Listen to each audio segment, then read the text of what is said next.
दोस्तों नमस्कार, जोहार। चलिए जानते हैं झारखंड सूबा की ताज़ा खबरों को, लेकिन उससे पहले अगर आपने अभी तक इस चैनल को सब्सक्राइब नहीं किया तो सब्सक्राइब कर लें, जिससे कि आपको झारखंड सूबा की ताज़ा खबर रोजाना मिलती रहे। सबसे पहली खबर, बाबा बैद्यनाथ के शिवलिंग से छेड़छाड़ बिना इजाजत, शिवलिंग और अर्घा की मरम्मत की गई। देवघर डीसी ने दिए हैं जांच के आदेश।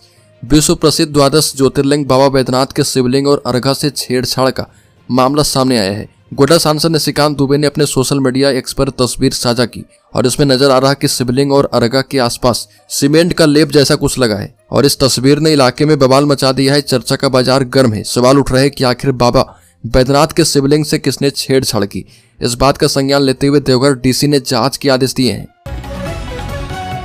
अगली खबर, डुमरी विधायक का बड़ा बयान। डुमरी विधायक और झारखंड लोकतांत्रिक क्रांतिकारी मोर्चा सुप्रीमो जयराम महतो ने घूसखोरी की शिकायत पर अंचल कार्यालय के कर्मचारी को जमकर फटकार लगाई। जयराम महतो के पास लोग घूसखोरी की शिकायत लेकर गए थे। लोगों ने शिकायत की थी कि पैसा ले लिया है और काम नहीं कर रहा। इसी शिकायत पर उन्होंने नाजिर को फोन लगाकर खरी खोटी सुनाई। वीडियो पर सफाई देते हुए जयराम महतो ने कहा कि ऐसी भाषा उचित नहीं है, लेकिन आपको जानना होगा कि सरकारी नौकरी करने वाले नाजिर ने मजदूर से 10,000 रुपये घूस ले लिए और 3 बार उसने फोन भी काट दिया। अगली खबर, झारखंड के 11 जिले में घने कोहरे का येलो अलर्ट। झारखंड में वेस्टर्न डिस्टर्बेंस का असर दिखने लगा है। राजधानी रांची सहित पलामू, चाईबासा, गुमला, रामगढ़, बोकारो आदि जिले में कुहासा छाया और फिर हल्की बारिश शुरू हो गई। मौसम विभाग के मुताबिक पूरे दिन राज्य का मौसम कुहासा और हल्के से मध्यम दर्जे की बारिश के साथ ही बीतने वाला है। इधर बादल छाए रहने के कारण राजधानी रांची का न्यूनतम तापमान भी करीब 2 डिग्री सेल्सियस तक चढ़ गया। रांची का न्यूनतम तापमान 9 डिग्री के आसपास रहा है। मौसम में इस बदलाव की वजह से ठंड अपना असर दिखाएगी। अगली खबर, बांग्लादेश के वकील के मामले में हाईकोर्ट के अधिवक्ता सुधीर श्रीवास्तव ने इंटरनेशनल बार एसोसिएशन से हस्तक्षेप करने का आग्रह किया। झारखंड उच्च न्यायालय के अधिवक्ता सह भाजपा विधि प्रकोष्ठ के अध्यक्ष सुधीर श्रीवास्तव ने बांग्लादेश में महंत चिन्मय कृष्ण दास के वकील रमन रॉय के आवास पर उपद्रवियों द्वारा तोड़फोड़ करने के मामले में इंटरनेशनल बार एसोसिएशन के अध्यक्ष अलमुडेना अरपोन को पत्र लिखकर हस्तक्षेप करने का आग्रह किया। झारखंड हाईकोर्ट के अधिवक्ता सुधीर श्रीवास्तव ने बताया कि जिस प्रकार बांग्लादेश में अराजकता की स्थिति उत्पन्न की गई है, वहां पर दलित हिंदुओं को जिस तरह से प्रताड़ित किया जा रहा, इस पर इंटरनेशनल बार एसोसिएशन को वहां के वकीलों को संरक्षण देना चाहिए। इसके अलावा बार काउंसिल ऑफ इंडिया को भी इस मामले में हस्तक्षेप करके वकील की मदद के लिए हाथ आगे बढ़ाना चाहिए। अगली खबर, नंबर गेम में पिछड़ी बीजेपी पार्टी के पास सिर्फ 21 एमएलए, राज्यसभा में नहीं मिलेगी सीट। झारखंड में हाल ही में संपन्न विधानसभा चुनाव में शानदार जीत के बाद भविष्य में होने वाले राज्यसभा चुनाव में भी सत्तारूढ़ झारखंड मुक्ति मोर्चा के नेतृत्व वाले गठबंधन का दबदबा होगा। बता दें कि अगले 5 वर्ष के दौरान राज्यसभा की 4 सीटें रिक्त होगी और भाजपा के पास अभी इतने विधायक नहीं है वो राज्यसभा में अपने दम पर प्रत्याशी को जिताकर भेज पाए। राज्यसभा में जीत हासिल करने के लिए न्यूनतम 27 विधायकों के प्रथम वरीयता के वोट आवश्यक है। अगली खबर, रविंद्रनाथ महतो के नाम दर्ज होने जा रहा लगातार दूसरी बार झारखंड विधानसभा के स्पीकर बनने का रिकॉर्ड। रविंद्रनाथ महतो एक बार फिर झारखंड विधानसभा के स्पीकर होंगे। राज्य के सत्तारूढ़ गठबंधन की ओर से उनका नाम इस पद के लिए प्रस्तावित किया गया है। यह जानकारी मुख्यमंत्री हेमंत सोरेन ने विधानसभा परिसर में मीडिया से बातचीत के दौरान दी है। उन्होंने उम्मीद जाहिर की है कि रविंद्रनाथ महतो का निर्वाचन सर्वसम्मति से होगा।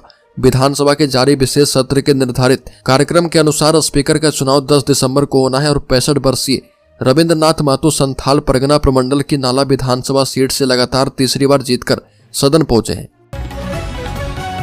अगली खबर, जयराम महतो ने अलग अंदाज में विधानसभा में ली शपथ। सदन में शपथ लेने का अंदाज जयराम महतो का बाकी के विधायकों से अलग था। जयराम महतो ने शपथ के दौरान कहा कि मैं जयराम महतो क्रिया खाता हूं। विधानसभा में प्रवेश करने से पहले मीडिया से बात करते हुए जयराम महतो ने कहा कि लाल किला के मचान का आशय लोकतंत्र के मंदिर से है और लोकसभा और विधानसभा से है। यहाँ देश के करोड़ों किसानों की आस्था जुड़ी है। अगली पर, पुलिस ने रक्षा राज्य मंत्री संजय सेठ से रंगदारी मांगने वाले आरोपी को गिरफ्तार किया।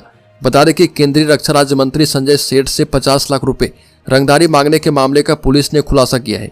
पुलिस ने इस मामले में मुख्य आरोपी मिनाहजुल को गिरफ्तार करके जेल भेज दिया है और इस दौरान पुलिस को पूछताछ में कई जानकारी मिली है। पुलिस ने मोबाइल फोन को भी जब्त किया है। बता दें कि पुलिस जांच में यह खुलासा हुआ है कि मिनाहजुल अपने बेटी के प्रेमी को फंसाना चाह रहा था और उसकी बेटी की प्रेमी ने मोबाइल फोन दिया था, जिस वजह से वो उस फोन से रक्षा राज्य मंत्री को मैसेज किया था ताकि उसका प्रेमी फंस जाए। अगली खबर, शपथ के बाद मंत्रियों एवं विधायकों में दिखा जबरदस्त उत्साह। सभी ने झारखंड के विकास की बात कही। विधानसभा में शपथ लेने के बाद मंत्रियों और विधायकों में जबरदस्त उत्साह दिखा। सत्ता पक्ष सहित विपक्ष के विधायकों ने झारखंड के विकास की बातें कही। सत्ता पक्ष के विधायकों ने कहा कि सरकार हर वर्ग को ध्यान में रखकर काम करेगी। विपक्ष ने कहा कि जनता के मुद्दे को मजबूती के साथ सरकार के समक्ष रखा जाएगा। स्वास्थ्य मंत्री इरफान अंसारी ने कहा कि स्वास्थ्य के क्षेत्र में व्यापक बदलाव दिखेगा। राज्य का तेजी से विकास होगा। जनता की उम्मीदों पर खरा उतरने का काम करेंगे। शिक्षा मंत्री रामदास सोरेन ने कहा कि शिक्षा व्यवस्था को दुरुस्त किया जाएगा और प्राथमिक शिक्षा के सुधार में जोर दिया गया है। अगली खबर, तय समय पर पुलिस अफसरों ने जमा नहीं किया एपीआर, अब मिला अंतिम मौका। तय समय पर झारखंड पुलिस सेवा के पदाधिकारियों ने एनुअल परफॉर्मेंस रिपोर्ट जमा नहीं किया है। इसको लेकर एक बार फिर गृह कारा एवं आपदा प्रबंधन विभाग ने ऑनलाइन एपीआर जमा करने का समय दिया है। गौरतलब है कि मानव संसाधन प्रबंधन प्रणाली के अंतर्गत झारखंड पुलिस सेवा केंद्र अधिकारी के लिए एपीआर का ऑनलाइन अभिलेखन वित्तीय वर्ष 2023-24 से प्रारंभ है और इस दौरान ये बात संज्ञान में आया कि झारखंड पुलिस सेवा के अधिकारी ऑनलाइन एपीआर भरने की निर्धारित तिथि 15 सितंबर तक एपीआर का भाग 1 और 2 समर्पित नहीं कर पाए। अगली खबर, लैंड स्कैम मामले में पूर्व डीसी छवि रंजन की डिस्चार्ज पिटीशन पर सुनवाई पूरी। चेसयार होम रोड की जमीन की अवैध तरीके से खरीद बिक्री से जुड़े लैंड स्कैम केस के आरोपी रांची के पूर्व डीसी छवि रंजन की डिस्चार्ज पिटीशन पीएमएलए की विशेष कोर्ट में इस पर सुनवाई की गई और सभी पक्षों की ओर से सुनवाई पूरी होने के बाद कोर्ट ने डिस्चार्ज पिटीशन पर फैसला सुनाने के लिए 12 दिसंबर की तिथि निर्धारित कर दी है। दरअसल रांची के बड़गाई अंचल के चेसयार होम रोड की जमीन की अवैध तरीके से खरीद बिक्री से जुड़े इस केस में ईडी ने रांची के पूर्व डीसी आईएएस छवि रंजन, बड़गाई अंचल के उप राजस्व निरीक्षक भानु प्रताप प्रसाद सेना के कब्जे वाली जमीन का फर्जी रैयत प्रदीप बागची, अमित अग्रवाल और दिलीप घोष को गिरफ्तार किया गया था। सभी के खिलाफ चार्जशीट दाखिल भी हो चुकी है। अगली खबर, आजसू पार्टी के अध्यक्ष सुरेश महतो का बड़ा बयान। सुरेश कुमार महतो ने कहा कि जनहित से जुड़े सकारात्मक मुद्दे में वो सरकार के साथ खड़े रहेंगे, लेकिन जहां भी जन विरोधी निर्णय होगा वो धारदार विपक्ष की भूमिका निभाएंगे। यह चुनाव इंडिया गठबंधन ने विकास के आधार पर नहीं बल्कि जातीय ध्रुवीकरण के आधार पर लड़ा है। जातीय ध्रुवीकरण इस गठबंधन का आधार है और एनडीए गठबंधन के साथियों के साथ समन्वय स्थापित न होना बेस अप्रत्याशित परिणाम का कारण रहा। रांची के हरमो स्थित केंद्रीय कार्यालय में आजसू पार्टी ने विधानसभा चुनाव में हार की समीक्षा की और इसमें संसदीय बोर्ड के सदस्य और चुनाव के प्रत्याशी शामिल हुए। अगली खबर, लोहरदगा स्वास्थ्य विभाग को मिली 5 नई एम्बुलेंस, मरीजों को अब मिलेगी बेहतर मेडिकल सुविधा। जिला प्रशासन के प्रयास से लोहरदगा स्वास्थ्य विभाग को अत्याधुनिक सुविधाओं से लैस 5 एम्बुलेंस उपलब्ध करवाई गई है। सभी एम्बुलेंस में फर्स्ट एड की सुविधा के साथ मरीजों को अन्य कई तरह की सेवा मिलेगी। लोहरदगा जिला प्रशासन की टीम ने लोहरदगा अस्पताल पहुंचकर सभी एम्बुलेंस का निरीक्षण किया है और इस दौरान डीडीसी दिलीप प्रताप सिंह शेखावत, अपर समाहर्ता जितेंद्र मुंडा, अनुमंडल पदाधिकारी अमित कुमार आदि मौजूद थे। निरीक्षण के दौरान अधिकारियों ने एम्बुलेंस में उपलब्ध करवाई गई मेडिकल सुविधा, अत्याधुनिक मशीनों की कार्य प्रणाली, स्ट्रेचर सहित अन्य सुविधाओं की जानकारी ली है। साथ ही एम्बुलेंस के कर्मचारी से भी बात की है। अगली खबर, खूंटी के कांग्रेस नेताओं ने कृषि मंत्री से मुलाकात की। बता दें कि खूंटी जिला कांग्रेस कमेटी के अध्यक्ष रवि मिश्रा की अगुवाई में जिला कांग्रेस के पदाधिकारियों ने झारखंड के कृषि मंत्री और पशुपालन विभाग की मंत्री शिल्पी नेहा तिर्की से उनके कार्यालय में मिलकर उन्हें बधाई और शुभकामनाएं दी। साथ ही कांग्रेस के जिलाध्यक्ष ने कृषि मंत्री को खूंटी आने का न्योता भी दिया। बाद में कांग्रेस नेताओं ने कांग्रेस के प्रदेश कांग्रेस अध्यक्ष केशव महतो, कमलेश और पूर्व मंत्री बंधु तिर्की से भी मुलाकात की।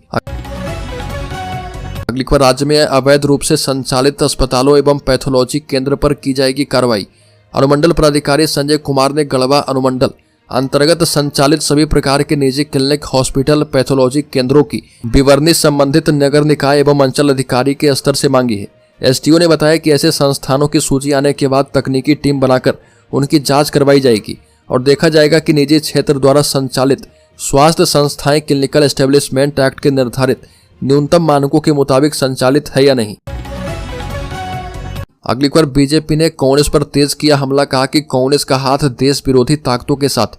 कांग्रेस पर हमला तेज करते हुए भारतीय जनता पार्टी ने विपक्षी पार्टी के नेताओं पर भारत को अस्थिर करने की मंशा रखने वाली विदेशी ताकतों के साथ साठगांठ करने का आरोप लगाया और सोनिया गांधी से जॉर्ज सोरोस फाउंडेशन द्वारा वित्त पोषित संगठन की गतिविधियों में सह अध्यक्ष के रूप में अपनी भूमिका के खुलासे करने के लिए कहा।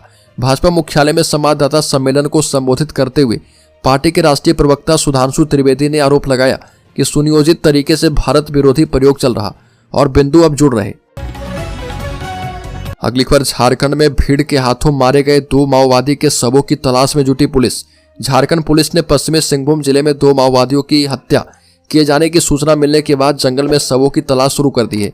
एक पुलिस अधिकारी ने जानकारी दी और अधिकारी ने बताया कि गुदरी प्रखंड की घटना है। कोल्हान रेंज के पुलिस उप महानिरीक्षक मनोज रतन चौथे ने पीटीआई बताया कि हमें सूचना मिली है कि ग्रामीणों ने प्रतिबंधित People's Liberation Front of India के 2 सदस्य की हत्या की है, लेकिन उनके शव अब तक बरामद नहीं किए गए।